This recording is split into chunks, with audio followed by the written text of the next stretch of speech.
Belt belt drive, chain drive, gear drive, बरोबर drive आपल्याकडे available आहेत. त्याच्यातला हा एक ड्राईव्ह म्हणजे गिअर ड्राईव्ह. गिअर ड्राईव्ह मध्ये नॉर्मली एका शाफ्ट पासून दुसऱ्या शाफ्टला जर मोशन ट्रान्समिट करायचे असेल, एक्झाम्पल दाखवतो. समजा हा एक शाफ्ट आहे आणि इथनं मला इथं मोशन ट्रान्समिट करायचं. आता हे दोन शाफ्ट एकमेकाला पॅरलल असतील किंवा इंटरसेक्टिंग असतील किंवा मोटरची स्पीड काहीतरी वेगळी असेल, मला आउटपुटची स्पीड काहीतरी वेगळी पाहिजे आहे, त्यावेळेला मी काय करणार, त्याच्यावरती गिअर माउंट करणार. हा गिअरचा साईड व्ह्यू आहे. ठीक आहे. म्हणजे जर तुम्ही इकडून बघितलं तर तुम्हाला सर्क्युलर व्ह्यू दिसेल आणि या बाजूला बघितलं तुम्हाला रेक्टँग्युलर दिसते. तर इथं इलेक्ट्रिक मोटर कनेक्ट केलेली असणार आहे, इकडे तुमचं आउटपुट असणार आहे. म्हणून मी इथं स्पिंडल दाखवतो. स्पिंडल म्हणजे आउटपुट आणि मी इथं इलेक्ट्रिक मोटर दाखवतो. इलेक्ट्रिक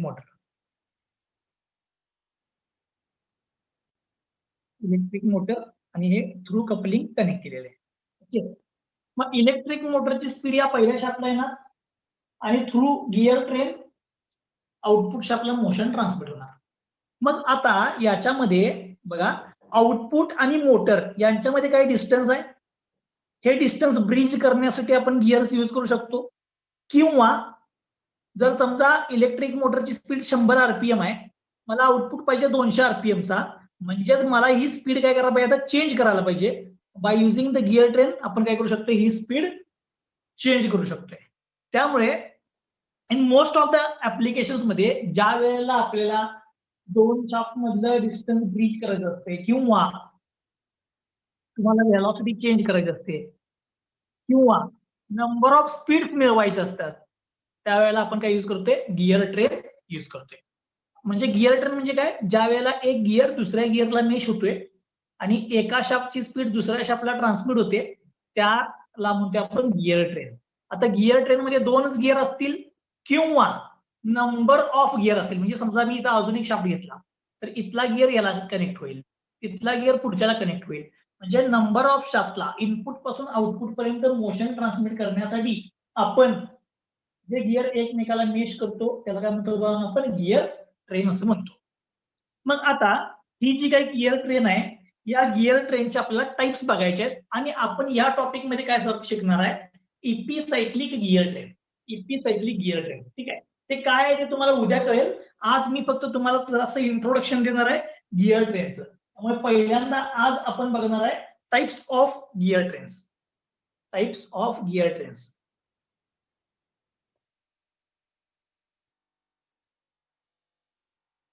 सगळ्यात महत्वाचा आणि पहिला टाईप तो म्हणजे सिंपल गिअर ट्रेन. आपण ज्या रेग्युलर सगळ्या गिअर ट्रेन बघतो त्या सगळ्या सिंपल गिअर ट्रेन असतात. आता सिंपल गिअर ट्रेन म्हणजे काय सांग.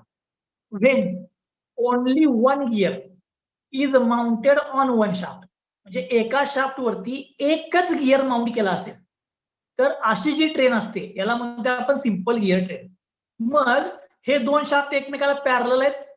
हा पहिला गिअर आहे, हा दुसरा गिअर आहे, हा ड्रायव्हर आहे, हा ड्रिव्हन आहे. बरोबर आहे. इलेक्ट्रिक मोटरला जो कनेक्ट केलाय तो ड्रायव्हर आहे आणि स्पिंडलला जो कनेक्ट केलाय तो ड्रिव्हन आहे. म्हणजे याची स्पीड याला ट्रान्समिट होणार आहे.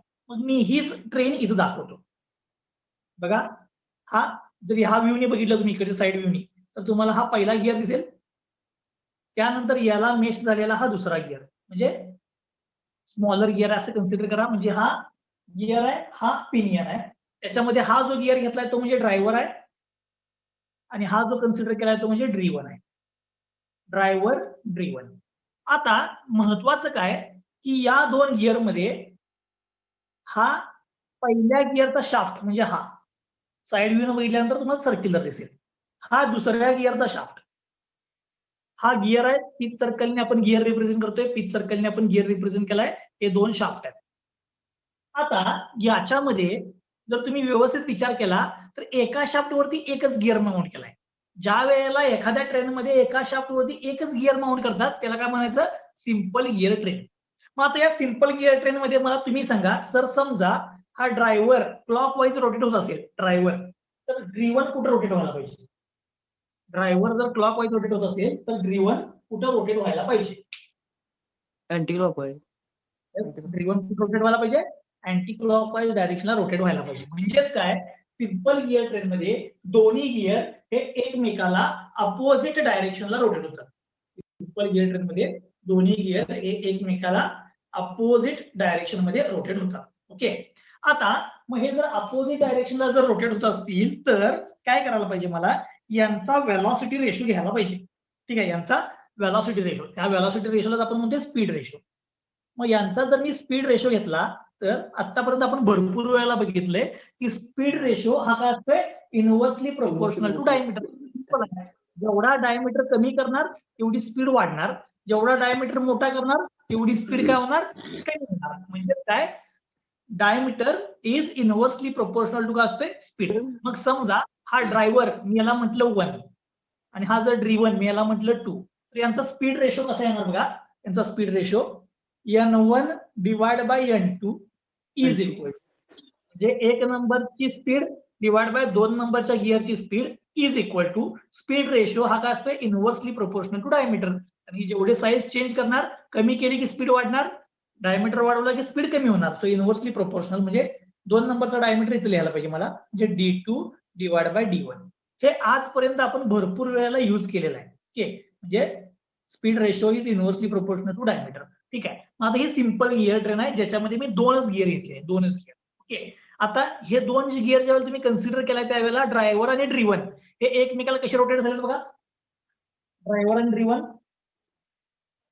अपोजिट डायरेक्शनला रोटेट झालेले आहे. ओके, आता मी काय करतो, 2च्या ऐवजी सिंपल गिअर ट्रेन्स घेतो, पण मी गिअर घेतो 3. बघा, ही पहिली केस. आता मी दुसरी केस दाखवतोय.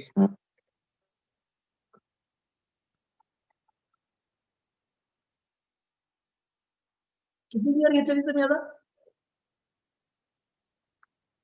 3. बरोबर.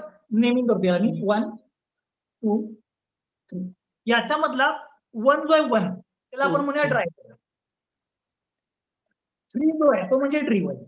का, कारण की 3 हा आउटपुटला कनेक्ट केला असणार, 1 हा मोटरला कनेक्ट केला असणार आहे, आणि या दोघांच्या मध्ये एक गिअर आहे तो म्हणजे कुठला आहे, त्याला म्हणायचं इंटरमिजिएट गिअर.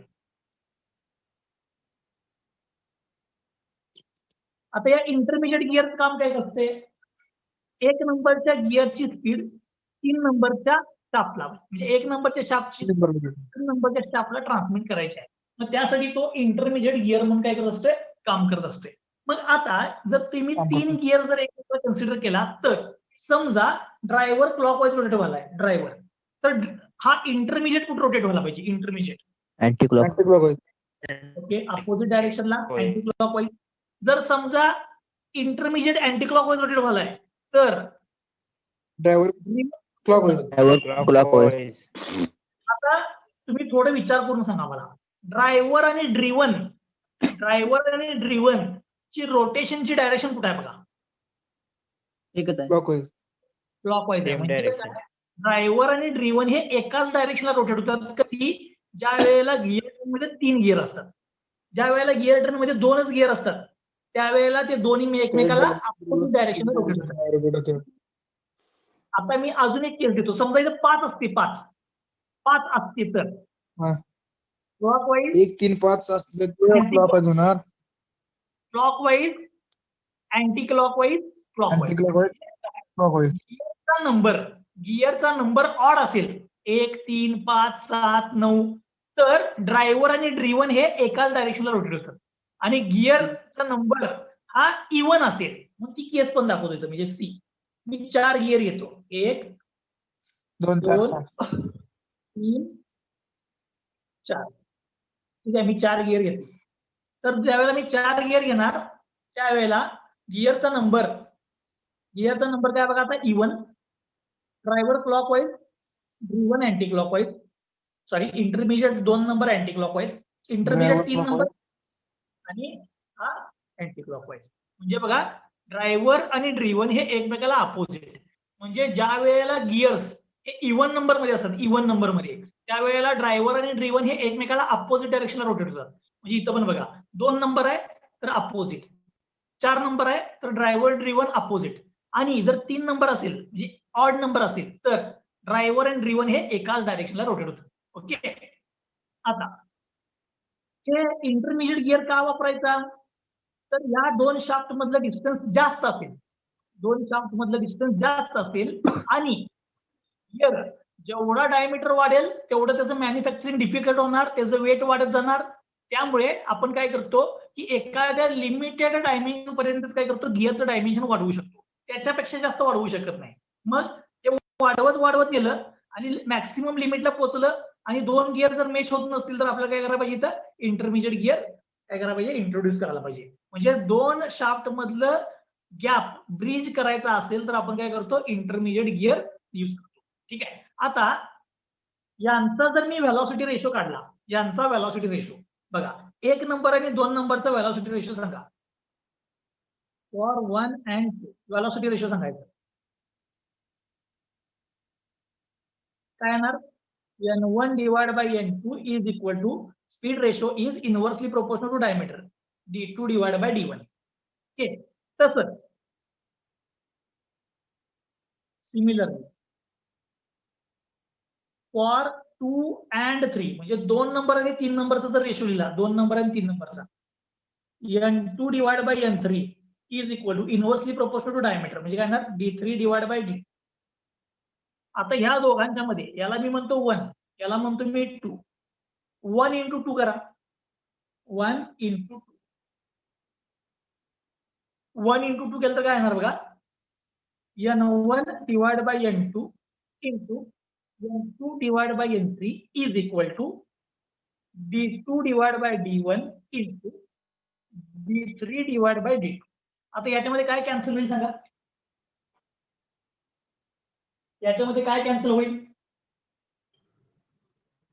n2 याच्यामध्ये n2 कॅन्सल होईल. ओके, n2 कॅन्सल, n2 कैसे हुए, d2 कैसे हुए, बरोबर आहे ना. अजून इकडे काय कॅन्सल होईल रे, d2 D2 म्हणजेच काय आलं बघा, n1 divide by n3 is equal to काय आला, d3 डिवाइड बाय d1. आता याच्यावरून मी एक लय महत्वाचं स्टेटमेंट करणार आहे, एकदम इम्पॉर्टंट, स्टार करून इथं नंतर लिहितो मी. एकदम महत्वाचं स्टेटमेंट करणार आहे मी बघा. 1 नंबर म्हणजे ड्रायव्हर, 3 नंबर म्हणजे ड्रिव्हन, म्हणजे स्पीड रेशो घेतलाय ड्रायव्हर आणि ड्रिव्हनचा स्पीड रेशो. हा speed ratio is equal to काय आलाय बघा, d3 divide by d1. d3 म्हणजे diameter of driven divide by diameter of driver. याच्यामध्ये इंटरमिजिएटचा डायमीटर कुठं आलाय का आणि इंटरमिजिएटची स्पीड कुठं आली का बघा, याच्यामध्ये इंटरमिजिएटचा डायमीटर आणि इंटरमिजिएटची स्पीड कुठं आली का बघा, नाही. याचा अर्थ काय, velocity ratio in simple gear train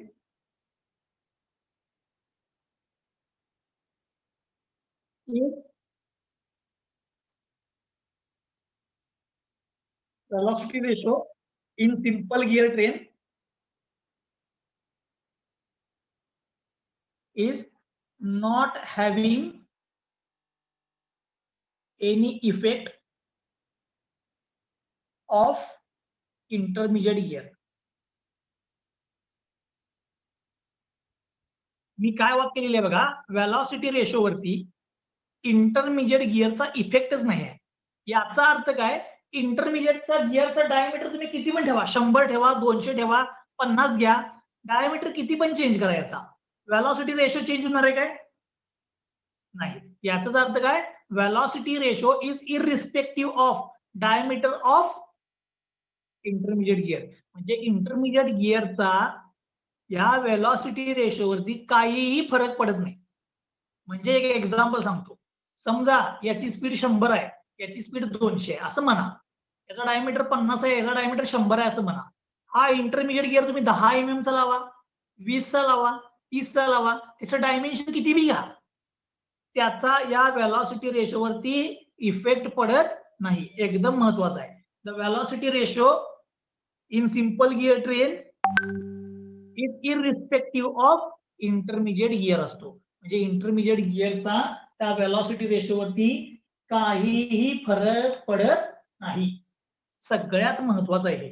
ठीक आहे. त्यामुळे सिंपल गिअर ट्रेनचा व्हेलॉसिटी रेशो हा फक्त ड्रायव्हर आणि ड्रिव्हर वरती डिपेंड असतो. मधल्या गिअरांचा त्याच्यावरती काहीही इफेक्ट होत नाही. ओके, समजलं तुम्हाला? मला ह्यातनं काय सांगायचं होतं ते. मग मी आता पुन्हा येतो. ज्या वेळेला ऑड नंबर असतात, ऑड नंबर, त्यावेळेला ड्रायव्हर ड्रिव्हन एकाच डायरेक्शनला रोटेट होतात आणि यांचा व्हेलॉसिटी रेशो म्हणजे ड्रायव्हर आणि ड्रिव्हनचा व्हेलॉसिटी रेशो हा इररिस्पेक्टिव्ह ऑफ काय असतोय, इंटरमिजिएट गिअर. इथे इंटरमिजिएट गिअरचा काहीही फरक पडत नाही. ओके, हे झालं फॉर 3 गिअर्स. आता मी 4 गिअर साठीचं बनवतो असंच, 4 गिअर साठीचं. ठीक आहे, मी लिहितो फॉर 1 and 2 1 नंबर आणि 2 नंबरचा ratio n1 divide by n2 is equal to d2 divide by d1. Okay, याला म्हणतो मी ए. तसंच इथे लिहितो मी सिमिलरली बाकीचं सगळं एकदम लिहून टाकतो. n2 divide by n3 is equal to d3 divide by d2. याला म्हणतो मी बी. पहिला या दोघांचा घेतला, आता या दोघांचा घेतला. आता 3 आणि 4 चा घेतो. अँड 3 आणि 4 चा काय येणार बघा, n3 divide by n4 is equal to d4 divide by d3. याला म्हणतो मी सी.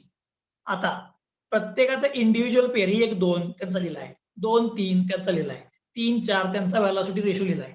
आता या सगळ्यांचं मल्टिप्लिकेशन करा, सगळ्यांचं multiplication A into B into C जर मी केलं तर काय होणार बघा, A into B into C n1 divide by n2 into n2 divide by n3 into n3 divide by n4 is equal to काय येणार बघा, d2 by d1 into d3 by d2 into d4 by d3. याच्यामध्ये काय काय cancel होणार बघा, n2 n2 n3 n3 cancel झाला म्हणजे आला n1 bye n4 is equal to इकडे काय होणार बघा, हा d2 d2 कॅन्सल, हा d3 जे काय आलं d1 बाय d4. म्हणजे किती पण गिअर असू द्यात, 3 असू द्यात, नाहीतर 4 असू द्यात, नाहीतर 5 असू द्यात, व्हेलॉसिटी रेशो ड्रायव्हर आणि ड्रिव्हनचा घेतला तर इंटरमिजिएट गिअर कुठेच येत नाही बघा यात फायनल याच्यामध्ये. बरोबर आहे, म्हणजे velocity ratio in simple gear d4 by d1 येणार ना शेवटला. d4 by d1 आहे ना. सॉरी d4 बाय d1 आहे. व्हेलॉसिटी रेशो हा काय येतोय, इररिस्पेक्टिव्ह ऑफ इंटरमिजिएट गिअर. म्हणजे यातनं तुम्हाला मला जे सांगायचं होतं ते मला मिळालं. मी परत सांगतो. आपण गिअर ट्रेन काय बघालोय की 2 शाफ्ट मधलं डिस्टन्स स्पीड वगैरे चेंज करायचं असेल तर आपण गिअर ट्रेन यूज करतो. त्याच्यामध्ये गिअर ट्रेनचे 3 टाईप आहेत. त्यातला पहिला टाईप म्हणजे simple gear train. Simple gear train मध्ये काय असतंय, एका शाफ्ट वरती एकच गिअर माउंट केलेला असते, एका शाफ्ट मध्ये एकच गिअर. ठीक आहे, मग मी 2 दाखवले, 3 दाखवले आणि 4 दाखवले. एका शाफ्टवर एकच आहे. असे 4 ची ट्रेन, ही 3 ची ट्रेन, ही 2 ची ट्रेन आणि सगळ्यांचे मी स्पीड रेशो लिहिले. आणि या स्पीड रेशो मधनं मला काय महत्वाचं मिळालं की जर 2 असतील तर अपोजिट, 4 असतील तर ड्रायव्हर ड्रिव्हन अपोजिट आणि जर 3 असतील तर ड्रायव्हर ड्रिव्हन एका डायरेक्शनला रोटेट होतील. आणि व्हेलॉसिटी रेशो जर घेतला मी त्याच्यावरती इंटरमिजिएट गिअरचा व्हेलॉसिटी रेशोला काहीही फरक पडत नाही. म्हणजेच मी त्याचे डायमेन्शन कसेही रॅन्डमली काय करू शकतोय, चेंज करू शकतोय. ठीक आहे, हे मला काय मिळालं या सिंपल गिअर ट्रेन मधून मिळालं. ओके, ही झाली तुमची पहिली गिअर ट्रेन. मी जर तुम्हाला एक महत्वाचं सांगतो, पेपरच्या दृष्टीने जर करणार असला तर हे फक्त तुम्हाला हा व्हेलॉसिटी रेशो तुम्हाला प्रॉब्लेम मध्ये यूज करायला लागणार आहे. तसं तुम्हाला सिंपल गिअर ट्रेन एक्सप्लेन करा म्हणून कुणीही विचारणार नाही. ओके, आपल्याला फक्त जे पाहिजे होतं ते व्हेलॉसिटी रेशो मी इथे मिळवले. आता मी गिअर ट्रेनच्या दुसऱ्या पॉइंटकडे जातो. गिअर ट्रेनचा दुसरा टाईप जो आहे तो म्हणजे compound gear train. Compound gear train पहिल्यांदा जर आम्ही कंपाऊंड गिअर ट्रेन काय असते ती ड्रॉ करतो काय, आणि त्याच्यानंतर मग मी तुम्हाला दाखवतो. ठीक आहे, बघा मी हा पहिला गिअर घेतला ड्रायव्हर, याला मेच झालेला हा इंटरमिजिएट आहे.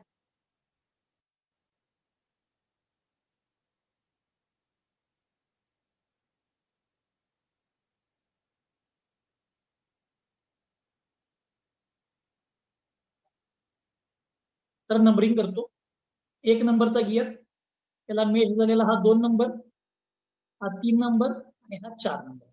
जर तुम्ही हे साइड व्ह्यूला बघितलं हे, तर साइड व्ह्यूला बघितलं तर तुम्हाला हे बघा असं दिसेल. जो पहिला गिअर आहे, पहिला गिअर तो मला ऍक्च्युली कंपाऊंड दाखवायचा आहे म्हणून मी जराशी आडवी डायग्राम काढतो इथं. पहिल्या शाफ्ट वरती हा पहिला गिअर, दुसऱ्या शाफ्ट वरती गिअर आहे पण तो कंपाऊंड आहे, म्हणजे 2 गिअर एकत्र आहेत, त्याला म्हणायचं कंपाऊंड गिअर. त्याच्यानंतर हा पुढच्याला मेच झालेला आहे. ही अशी गिअर ट्रेन दाखवली. ठीक आहे, हा 1 number, 2 number, 3 number, 4 number. Okay, ही अशी केस आहे, त्याला काय म्हणायचं कंपाऊंड गिअर. आता काय झालं बघा, कंपाऊंड गिअर मध्ये इथं पहिला शाफ्ट असणार तुमचा, बरोबर, पहिला शाफ्ट बघा हा, त्याच्यावरती किती गिअर आहेत रे पहिल्या शाफ्ट वरती? पहिल्या शाफ्ट वरती एकच किती आहे. गिअर? एक. दुसऱ्या शाफ्ट वरती किती गिअर आहेत सांगा, दुसऱ्या शाफ्ट वरती? 2. हो, आणि तिसऱ्यावरती एकच आहे. याचा अर्थ काय, याच्यामध्ये एका शाफ्ट वरती एक गिअर कुठं आलेला नाही, म्हणजे एका शाफ्ट वरती एकापेक्षा जास्त गिअर ज्या वेळेला येतात त्या गिअर ट्रेनला काय म्हणायचं, कंपाऊंड गिअर ट्रेन. जे काय, when more than 1 gears are mounted on a single shaft, then that gear train is called compound gear train. Simple मध्ये एका शाफ्ट वर एक गिअर, कंपाऊंड मध्ये एका शाफ्ट वरती एकापेक्षा जास्त. मग ते सगळ्यांच्या वरतीच यायला पाहिजे असं नाही, कुठल्या पण एका शाफ्ट वरती जर एकापेक्षा जास्त आले तर ती गिअर ट्रेन काय, कंपाऊंड गिअर ट्रेन.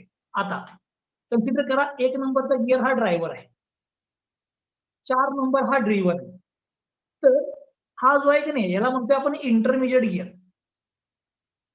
पण इंटरमिजिएट गिअर मध्ये पण बघा, 1 नंबरला 2 मेस झालाय, 2 आणि 3 एकाच शाफ्ट वर असल्यामुळे दोघांची स्पीड सेम असणार. 2 नंबर आणि 3 नंबरची स्पीड सेम असणार, पण त्यांचे डायमीटर वेगवेगळे आहेत.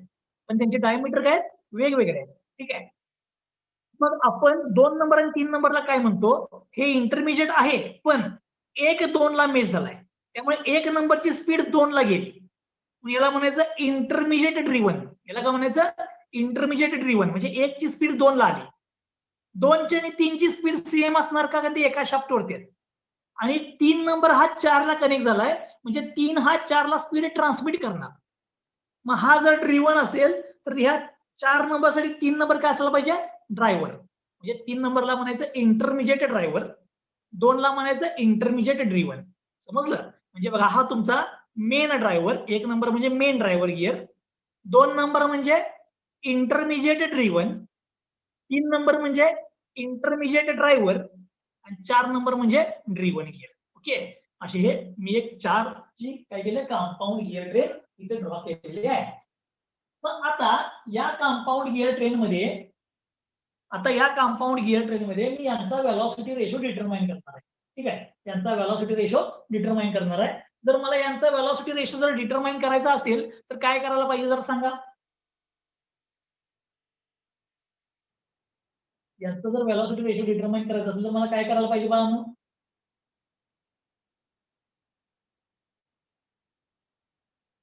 काय हाय, ओके, सांगा जरा पटकन काय करायला पाहिजे. गेले तर काढते ना मी, नाही ना.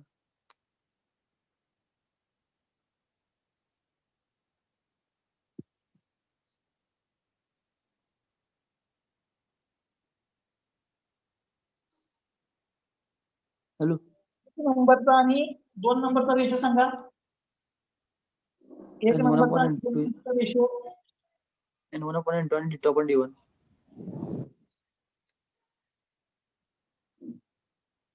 1 नंबरचा आणि 2 नंबरचा रेशो मी लिहितो. स्क्रीन ऑलरेडी झाली बघा.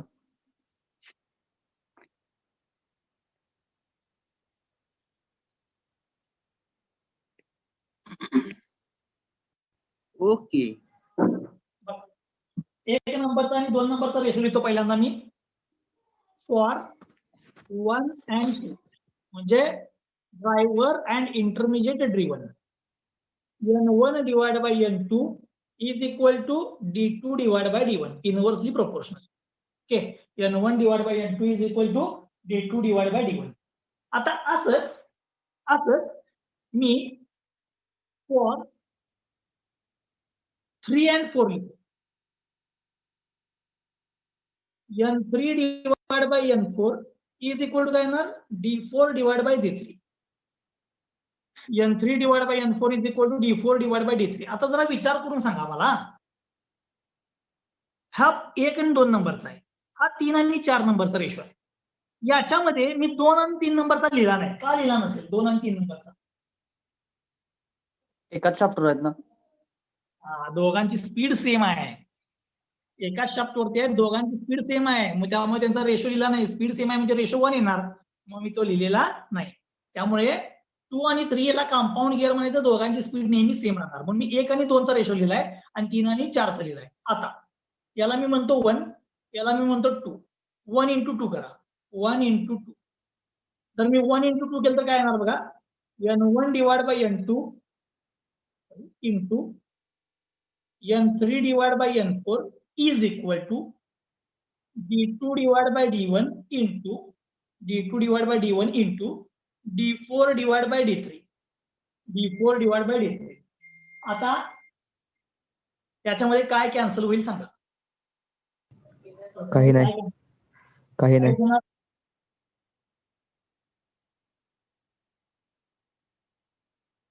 त्याच्यामध्ये काहीच कॅन्सल होणार नाही. नाही. नक्की थांबा बघतो, थांबा. बघून सांगा.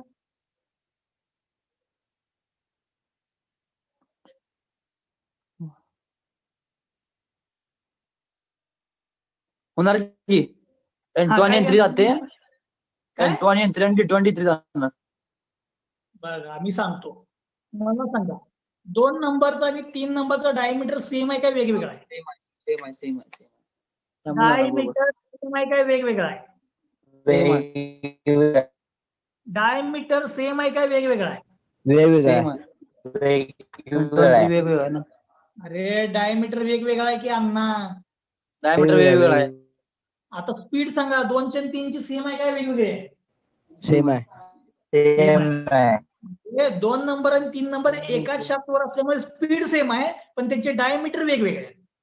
स्पीड सेम आहे पण त्यांचे डायमीटर काय आहेत? वेगवेगळे आहेत. याचा अर्थ डायमीटर कॅन्सल होणार नाही, डायमीटर वेगवेगळे आहेत पण स्पीड काय आहे? सेम. म्हणजेच याचा अर्थ N1 divide by N4 is equal to काय आला बघा, D2 D4 divide by D1 D3. नाही D2 D4 आणि D1 D4 D1 D3.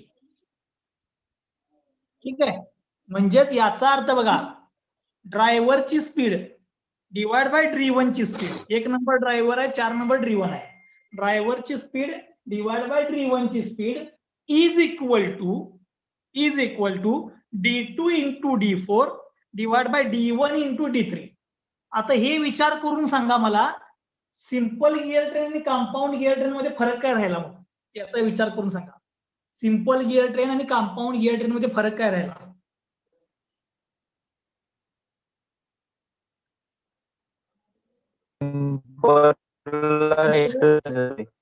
Velocity ratio हा इन्व्हर्सिबल प्रोपोर्शनल टू डायमीटर होता, पण त्यात इंटरमिजिएट गिअरचा डायमीटर होता काय?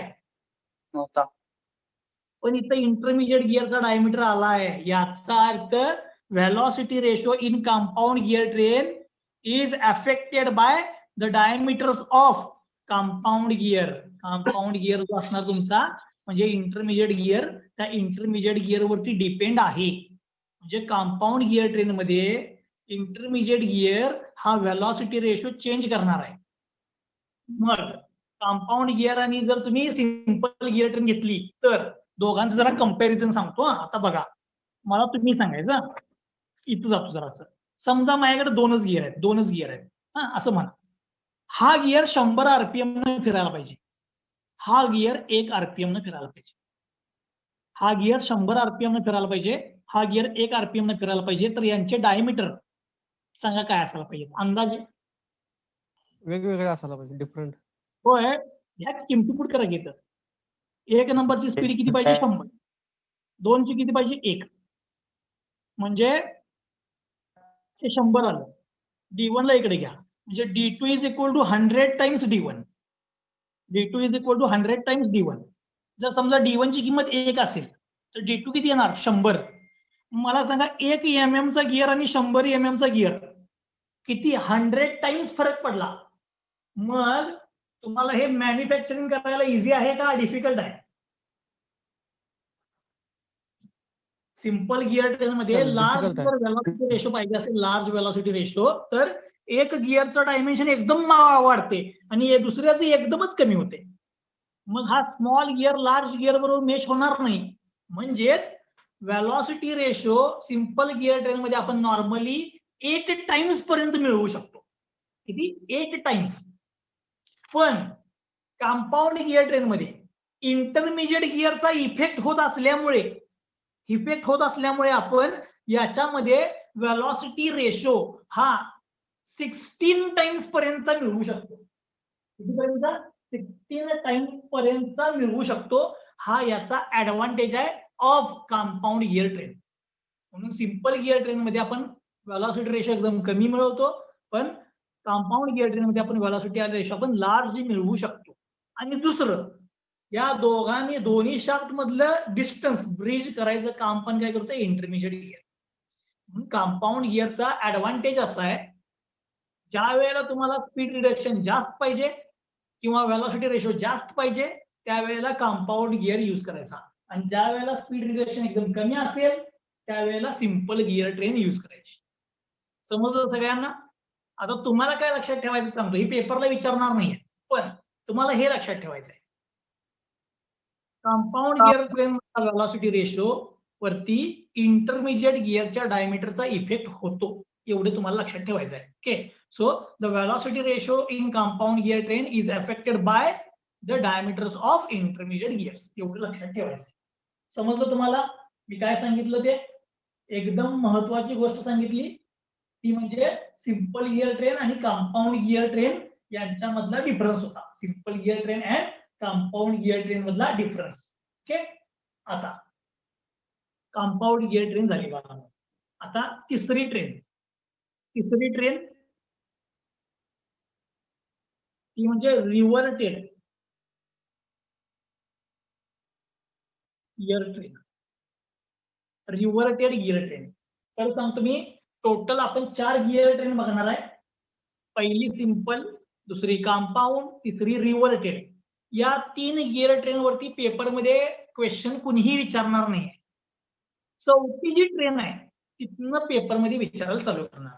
हे सगळं तुम्हाला त्या चौथ्या ट्रेन मध्ये लागणार आहे. ओके, आता रिव्हर्टेड गिअर ट्रेन. आता रिव्हर्टेड गिअर ट्रेन म्हणजे काय सांगतो जरा सर. रिव्हर्टेड गिअर ट्रेन बघा, रिव्हर्टेड गिअर ट्रेन म्हणजे ज्या वेळेला एखाद्या गिअर ट्रेन मध्ये ड्रायव्हरचा आणि ड्रिव्हनचा ऍक्सिस हा को ऍक्सियल असतो, त्या गिअर ट्रेनला म्हणायचं रिव्हर्टेड गिअर ट्रेन. ड्रायव्हरचा आणि ड्रिव्हनचा ऍक्सिस ज्या वेळेला को ऍक्सियल असतोय त्यावेळेला त्याला म्हणायचं रिव्हर्टेड गिअर ट्रेन. आता मी इथं मुद्दामून ती ट्रेन ड्रॉ केली, इथं बाजूला पण करणार आहे बघा. समजा हा ड्रायव्हर आहे, याची स्पीड मला या ड्रिव्हनला पाठवायची आहे. या दोन्ही शाफ्टचा ऍक्सिस जर बघितला तर हे एकाच ऍक्सिसवर आहेत बघा. पण इथं मध्ये गॅप आहे बघा, म्हणजे ड्रायव्हरचा शाफ्ट वेगळा आहे, ड्रिव्हनचा शाफ्ट वेगळा आहे, आणि दोघांचा ऍक्सिस एकच आहे. आता याची मोशन याला ट्रान्समिट करण्यासाठी, म्हणजे 1 नंबरची मोशन 4 नंबरला ट्रान्समिट करण्यासाठी मी इथं इंटरमिजिएट गिअर टाकलाय बघा. इंटरमिजिएट दुसऱ्या शाफ्टवरती, तो म्हणजे 2 नंबर आणि 3 नंबर. आता 2 नंबर आणि 3 नंबर एकाच शाफ्टवरती असल्यामुळे दोघांची स्पीड सेम असणार, म्हणजे हा कंपाऊंड आहे. म्हणजे 2 नंबर आणि 3 नंबर कंपाऊंड आहे आणि 3 नंबरची स्पीड 4 नंबरला दिली आहे. अशी जी गिअर ट्रेन असते त्याला म्हणायचं रिव्हर्टेड गिअर ट्रेन. काय म्हणायचं? रिव्हर्टेड गिअर ट्रेन. आता रिव्हर्टेड गिअर ट्रेन म्हणजे काय? आता मी तो जरा दाखवतो. हेच मी इथं ड्रॉ करतो बघा. हा ड्रायव्हर, त्यानं इंटरमिजिएट ड्रिव्हनला मोशन दिली, ड्रायव्हरनं इंटरमिजिएट ड्रिव्हनला. त्याच्यानंतर हा इंटरमिजिएट ड्रिव्हनचा कंपाऊंड, तो कंपाऊंड मागच्या गिअरला कनेक्ट झाला. इथे गिअरला नंबर देतो बघा, हा 1 नंबरचा गिअर, हा बाहेरचा, तो या 2 नंबरला कनेक्ट झाला म्हणजे इंटरमिजिएटला. इंटरमिजिएट वरती कंपाऊंड असल्यामुळे हा 3 नंबर, 2 नंबर आणि 3 नंबरची स्पीड सेम आहे. आणि 3 नंबर मागच्या गिअरला कनेक्ट झालाय, त्याचा नंबर आहे 4. तुम्ही डॉटेडनं दाखवलाय. डॉटेडनं का दाखवलाय? कारण की तुम्ही इकडून बघितलं की मागचा गिअर दिसणार नाही, म्हणून तो डॉटेडनं दाखवलाय 4 नंबर. ओके, अशी जी गिअर ट्रेन असत्या त्याला म्हणायचं रिव्हर्टेड गिअर ट्रेन. अशी जी गिअर ट्रेन असते त्याला काय म्हणायचं? रिव्हर्टेड गिअर ट्रेन. आता रिव्हर्टेड गिअर ट्रेन मध्ये तुम्ही सांगायचं मला, हा कुठला आहे रे? 1 नंबर ड्रायव्हर. समजा तो क्लॉकवाईज फिरालाय. 1 नंबर ड्रायव्हर जर क्लॉकवाईज फिरालाय तर 2 नंबर कुठे फिरायला पाहिजे? 2 नंबर. 2 नंबर गिअर कुठल्या डायरेक्शनला फिरायला पाहिजे? Anti clockwise.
आता इथं 1 नंबर ड्रायव्हर जर क्लॉकवाईज रोटेट असेल तर 2 नंबर इंटरमिजिएट कुठे रोटेट व्हायला पाहिजे? Anti clockwise. बरोबर? 3 नंबर कुठे रोटेट व्हायला पाहिजे? 3 नंबर अँटी क्लॉकवाईज. 3 नंबर पण अँटी क्लॉकवाईज डायरेक्शनला व्हायला पाहिजे. अँटी क्लॉकवाईजला कारण की एकाच शाफ्टवरती 2 गिअर. जर अँटी क्लॉकवाईज रोटेट असेल तर 3 नंबर पण अँटी क्लॉकवाईजला रोटेट व्हायला पाहिजे. आता 3 नंबर हा 4 नंबरला मेच झालाय. 3 नंबर हा 4 नंबरला मेच झालाय. 3 नंबर अँटी क्लॉकवाईज रोटेट व्हायलाय तर 4 नंबर कुठे रोटेट व्हायला पाहिजे? 4 नंबर कुठे रोटेट व्हायला पाहिजे? क्लॉकवाईज. का? हा अँटी क्लॉकवाईज रोटेट व्हायलाय तर हा अपोजिट डायरेक्शनला म्हणजे क्लॉकवाईज रोटेट व्हायला पाहिजे. याचा अर्थ काय झाला बघा? याचा अर्थ काय झाला? In रिव्हर्टेड gear train driver and driven rotates in same direction. In reverted gear train, driver and driven rotate in same direction. जे हे एकाच डायरेक्शनला रोटेट करणार इन रिव्हर्टेड गिअर ट्रेन. बघा, 1 क्लॉकवाईज, 2 अँटी क्लॉकवाईज, 2 आणि 3 एकाच शाफ्टवरती आहेत त्यामुळे दोघं पण अँटी क्लॉकवाईज. 3 आणि 4 जर कन्सिडर केला, 3 अँटी क्लॉकवाईज असेल तर 4 हा क्लॉकवाईज रोटेट व्हायला पाहिजे. त्याला म्हणायचं रिव्हर्टेड गिअर ट्रेन. याचाच अर्थ काय? रिव्हर्टेड गिअर ट्रेन मध्ये ड्रायव्हर गिअर आणि ड्रिव्हन गिअरचा ऍक्सिस एकच असतो. ड्रायव्हर आणि ड्रिव्हनचा ऍक्सिस एकच असतो म्हणजे कोऍक्सियल असतात आणि ड्रायव्हर ड्रिव्हन हे एकाच डायरेक्शनला रोटेट होतात. ड्रायव्हर आणि ड्रिव्हन हे एकाच डायरेक्शनला रोटेट होतात. आता मग माझा एक प्रश्न आहे, ड्रायव्हर ड्रिव्हन जर एकाच डायरेक्शन रोटेट असतील तर यांचा व्हेलॉसिटी रेशो काय येणार? यांचा व्हेलॉसिटी रेशो जर घेतला तर सांगा, यांचा व्हेलॉसिटी रेशो काय येणार? यांचा व्हेलॉसिटी रेशो मी इथं लिखतो. फॉर 1 and 2 व्हेलॉसिटी रेशो काय येणार बघा? n1 divide by n2 is equal to d2 divide by d1. बरोबर आहे काय? 1 and 2 जर घेतला तर speed ratio is inversely proportional to diameter येणार. बरोबर आहे? So n1 divide by n2 is equal to d2 divide by d1. त्याला मी म्हणतो 1. सिमिलरली आता कशासाठी लिहायला पाहिजे? 3 and 4. 3 आणि 4 साठी लिहितो बघा. 3 and 4. ओके, सो 3 and 4 साठी काय येणार बघा? n3 divide by n4 is equal to d4 divide by d3. त्याला म्हणतो मी 2. N3 divide by N4 is equal to D4 divide by D3. मग आता 1 into 2 करा. नाव 1 into 2. तर 1 into 2 केलं तर काय येणार बघा, N1 divide by N2 is equal into N3 divide by N4 is equal to D2 divide by D1 into D4 divide by D3. आता याच्यामध्ये काय कॅन्सल होईल सांगा, याच्यामध्ये काय कॅन्सल होईल, N1 N2 N3 N4 आणि D1 D2 D3 D4 मध्ये काय काहीच होणार नाही. जरा इथे या, तुम्ही सांगा. N2 N3. 2 आणि 3 नंबर विचार करून सांगायचं. 2 नंबर आणि 3 नंबर कंपाऊंड आहे काय, एकाच शाफ्टवर आहे ना. होय. N2 N4. Compound. एकाच शाफ्टवरती जर असेल तर दोघांची स्पीड काय असायला पाहिजे, सेम. सेम. सेम. दोघांची जर स्पीड सेम असेल तर N2 आणि N3 एकमेकाला काय करणार, कॅन्सल. N2 आणि N3 एकमेकाला काय करणार, कॅन्सल. म्हणजे झालं काय, N1 divide by N4 is equal to आता डायमीटर सगळ्यांचे वेगवेगळे आहेत, चारही गिअरचे डायमीटर वेगवेगळे आहेत. म्हणजे हा काय आला D2 by D1 into D4 by D3.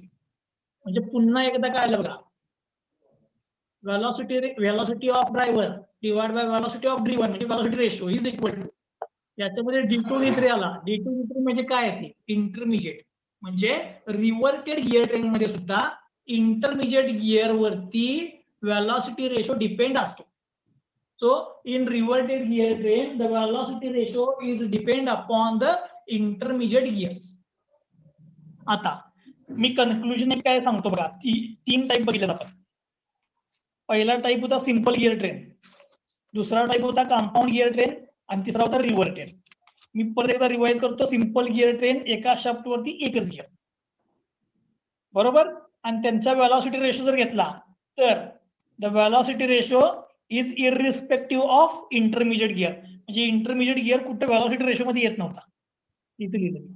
त्यानंतर जर 2 नंबर घेतला कंपाऊंड गिअर ट्रेन, तर कंपाऊंड गिअर याचा अर्थ काय, एका शाफ्ट वरती एकापेक्षा जास्त गिअर पाहिजे, त्याला म्हणणार मी कंपाऊंड गिअर ट्रेन. या कंपाऊंड गिअर ट्रेनचा जर विचार केला तर driver speed divide by driven speed is equal to, आता याच्यामध्ये काय आला बघा, D2 D3 आला. So it depends upon the intermediate gear. म्हणजे कंपाऊंड गिअर ट्रेन मध्ये वेलॉसिटी रेशो हा इंटरमिजिएट गिअर वरती डिपेंड आहे. त्यानंतर तिसरा बघितला आपण रिव्हर्टेड गिअर ट्रेन. रिव्हर्टेड म्हणजे ड्रायव्हर आणि ड्रिव्हनचा ऍक्सिस एक आहे. ड्रायव्हर आणि ड्रिव्हनचा ऍक्सिस एक आहे. आता जर ड्रायव्हर आणि ड्रिव्हनचा जर ऍक्सिस एक असेल तर याचा अर्थ काय, मला ड्रायव्हरची ड्रिव्हनला जर स्पीड ट्रान्समिट करायचं असेल तर इंटरमिजिएट गिअर पाहिजे. आता याच्या केसमध्ये ड्रायव्हर ड्रिव्हन एका रेशो रोटेट होतोय आणि त्यांचा जर वेलॉसिटी रेशो घेतला तर त्या वेलॉसिटी रेशो मध्ये ड्रायव्हर आणि ड्रिव्हनचा डायमीटर येतो. म्हणजेच काय, the velocity ratio depends upon the intermediate gear. म्हणजे intermediate is going to affect the velocity ratio. म्हणजे मला याच्यामध्ये लार्ज वेलॉसिटी रेशो अचीव्ह करता येतो by using the reverted gear train. Reverted gear ट्रेननी लार्ज वेलॉसिटी रेशो अचीव्ह करता येतो. ठीक आहे, सगळ्यांना समजलंय. आता आपण 3 टाईप बघितले. या 3 टाईप मध्ये पेपरला तुम्हाला क्वेश्चन विचारला जाणार नाही. Simple gear train, compound gear train, reverted gear train. आता चौथा आणि महत्वाचा टाईप आहे तो म्हणजे इपिसायक्लिक गिअर ट्रेन. चौथा म्हणजे काय, इपिसायक्लिक गिअर ट्रेन. आणि सगळा टॉपिक जो आहे हा तो या इपिसायक्लिक गिअर ट्रेन वरती आहे. सगळा पूर्ण टॉपिक हा कशावरती डिपेंड आहे, इपिसायक्लिक गिअर ट्रेन. ठीक आहे. आता इपिसायक्लिक गिअर ट्रेन म्हणजे काय ते मी सांगतो. इपिसायक्लिक गिअर ट्रेन बघा, मी इथे एक फिगर ड्रॉ करतो. मी याचं तुम्हाला अॅनिमेशन पण दाखवणार आहे, पण मी नेक्स्ट लेक्चरला दाखवतो. ठीक आहे.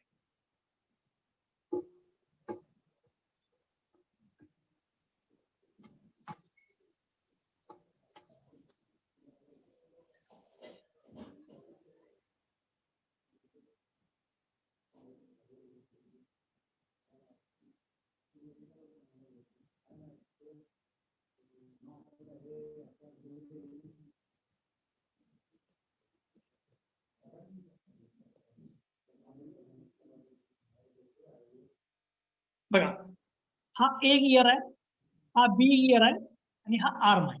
ठीक आहे, मला सांगा, जर ए गिअर क्लॉकवाईज रोटेट झाला, ए गिअर, तर बी गिअर कुठे रोटेट व्हायला पाहिजे? Anti-clockwise. कुठं?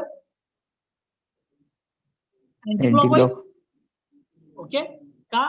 कारण की दोन एक्सटर्नली मिस झालेत गिअर, हा क्लॉक रोटेट झाला तर हा अँटी क्लॉकवाईज रोटेट व्हायला पाहिजे. आता गंमत बघा, ए गिअरचा सेंटर जो आहे तो फिक्स आहे, तो एका व्हर्टिकल आर्म वरती आहे. बघा, ह्या आर्म वरती, हा आर्म फिक्स दाखवत आहे, म्हणजे ए गिअरचा सेंटर हा फिक्स आहे. बी गिअरचा जो सेंटर आहे तो कोणावरती टाकला रे मी? एका आर्म वरती, म्हणजे एक आर्म टाकलाय असा आणि त्याच्यावरती बी गिअर मी टाकलाय. जर इथं आर्म टाकला आणि आर्म या ए पॉइंटच्या अबाउट असा रोटेट होऊ शकतोय, असा कसाही, म्हणजे ह्या पॉइंटच्या अबाउट हे आर्म रोटेट होऊ शकत असेल तर बी गिअर ज्या वेळेला रोटेट व्हायला चालू होईल त्यावेळेला या दोन गिअर मध्ये जी काही टँजेन्शियल डायरेक्शनला, आता इथं हा असा रोटेट व्हायला म्हणजे टँजेन्शियल डायरेक्शनला रिॲक्शन इकडे जनरेट होणार. तर काय होतंय, या टँजेन्शियल डायरेक्शनच्या फोर्समुळं जर बी गिअरचा सेंटर फिक्स नसेल, तो आर्म वरती असेल, तर या टँजेन्शियल फोर्समुळे ह्यो आर्म जो आहे की नाही, आर्म तो या डायरेक्शनला रोटेट व्हायला चालू होते. असा म्हणजे काय होते, बी गिअर रोटेट होतोच, रोटेट होता होता हा आर्म रोटेट होतो इकडे, आणि आर्म बरोबर बी गिअर पण काय होते माहिती का, असं रोटेट होत पुढे पुढे जातो. बघा, असा रोटेट होत पुढे पुढे पुढे पुढे मूव्ह होतो असा. म्हणजे बी गिअर हा स्वतः भोवती पण फिरालाय आणि सायमल्टेनियसली या ए गिअर भोवती पण फिरालाय. असा अशी जी गिअर ट्रेन असते या गिअर ट्रेनला काय म्हणायचं? इपिसायक्लिक गिअर ट्रेन. अशा गिअर ट्रेनला काय म्हणायचं? इपिसायक्लिक gear train. Epicyclic gear train म्हणजे काय? when one gear is rotating about fixed center and other gear is mounted on a arm which is rotating about the same center as main gear, then the second gear will rotate around the gear A, will rotate around gear A, and this type of pair is called epicyclic gear train. आता याला epicyclic का म्हणतात? हा स्वतः भोवती फिरायला म्हणजे ह्याला म्हणायचं सन गिअर, ह्याला म्हणायचं सन गिअर. आणि हा जो दुसरा आहे हा त्याच्या भोवती फिरायला आहे म्हणून याला म्हणायचं इपिसायक्लिक गिअर.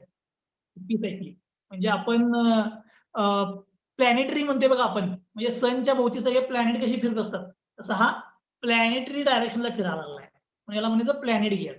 सन गिअर आणि प्लॅनेट गिअरची जी पेअर असते त्याला म्हणायचं इपिसायक्लिक गिअर ट्रेन. या पेअरला म्हणायचं इपिसायक्लिक गिअर ट्रेन. आता नेक्स्ट लेक्चरला मी काय सांगणार आहे तुम्हाला ते सांगतो. नेक्स्ट लेक्चरला बघा आपल्याला काय बघायचं आहे, याचा व्हेलॉसिटी रेशो कसा लिहायचा. याचा व्हेलॉसिटी रेशो 4 मार्कांना पेपरला विचारतात. व्हेलॉसिटी रेशो 4 मार्कांना पेपरला विचारतात. Write the velocity ratio of epicyclic gear train. हे 4 मार्कांना पेपरला विचारणार आहे. ओके, मग नेक्स्ट लेक्चर म्हणजे उद्याच्या लेक्चरला आपल्याला याचा व्हेलॉसिटी रेशो लिहायचा आहे आणि त्या व्हेलॉसिटी रेशोवरती पेपरमध्ये तुम्हाला 10 मार्कांचा क्वेश्चन असतो त्या व्हेलॉसिटी रेशोवरती. ठीक आहे, उद्याच्या लेक्चरमध्ये आपण त्याचा व्हेलॉसिटी रेशो आणि त्याचे प्रॉब्लेम्स बघायचे आणि त्याच्यासाठी ते बघण्यासाठी आपल्याला ही जी मोशन आहे ती मोशनचा मी तुम्हाला एक व्हिडिओ ग्रुपवरती शेअर करतो आणि उद्या लेक्चरला आल्यानंतर पहिल्यांदा मी हे ॲनिमेशन दाखवतो, याचं मोशनचं ॲनिमेशन, आणि मग नंतर याचा आपण व्हेलॉसिटी रेशो बघूया. ठीक आहे, आता हे कधी बघायचं?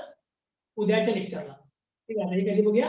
उद्याच्या लेक्चरला. त्यामुळे बघा तुम्ही आता इथं थांबणार आहे टॉमसाठी. आजच्या लेक्चरला जे काही झाले ते फक्त सगळं इंट्रोडक्शन होतं. उद्यापासून हे एकदम इम्पॉर्टंट आहे हा टॉपिक.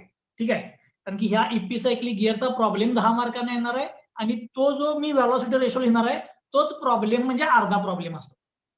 ते जो व्हेलॉसिटी रेशो म्हणजे अर्धा प्रॉब्लेम असतो. ठीक आहे. जर तुम्हाला यात काही डाऊट असेल तर विचारा, नाहीतर मग बाळांनो आपण काय करूया, एक 5 मिनिटानं डिझाईनसाठी भेटूया. ठीक आहे. 5 मिनिटानं डिझाईन चालू होईल. कुणाला जर डाऊट असेल तर विचारा. मी इथे थांबतो. याच आयडिया